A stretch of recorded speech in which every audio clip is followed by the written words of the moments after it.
PM কিষাণ প্রকল্পে দেশের সমস্ত কৃষকদের জন্য আজ দুর্দান্ত খুশির খবর।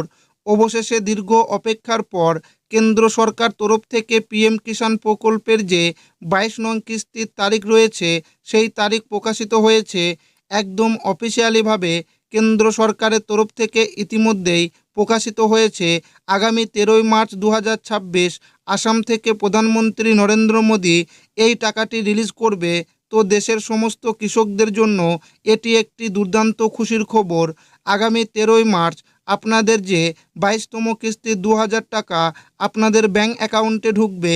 22তম কিস্তির টাকা যে 13ই মার্চ রিলিজ করা হবে, সেই দিনে কত সংখ্যক কৃষককে টাকা দেবে এবং কত টাকা এই 22তম কিস্তিতে রিলিজ করবেন, এছাড়াও কোন কোন কৃষকরা টাকা পাবে এবং কোন কোন কৃষকেরা পাবে না, সেটাও কিন্তু আজকের এই ভিডিওর মাধ্যমে আপনাদেরকে জানাবো এবং আপনাদেরকে প্রমাণ সমেত দেখাবো।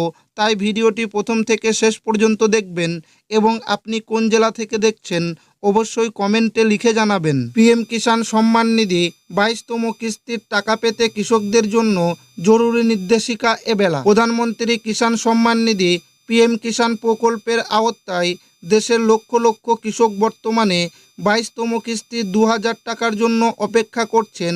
যদিও ফেব্রুয়ারির শেষে বা হোলির আগে এই অর্থ প্রদানের সম্ভাবনা ছিল, তবে সরকার এখনও কোনো আনুষ্ঠানিক ঘোষণা করেনি।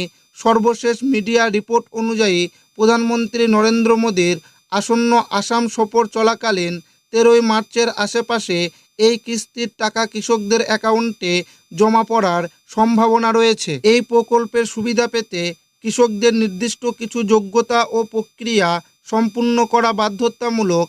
মূলত ক্ষুদ্র ও প্রান্তিক কৃষকদের বছরে 6000 টাকা আর্থিক সহায়তা প্রদানের লক্ষ্যে এই প্রকল্প পরিচালিত হয়, যা 3টি সমান কিস্তিতে সরাসরি ব্যাংক অ্যাকাউন্টে ডিবিটি পাঠানো হয়।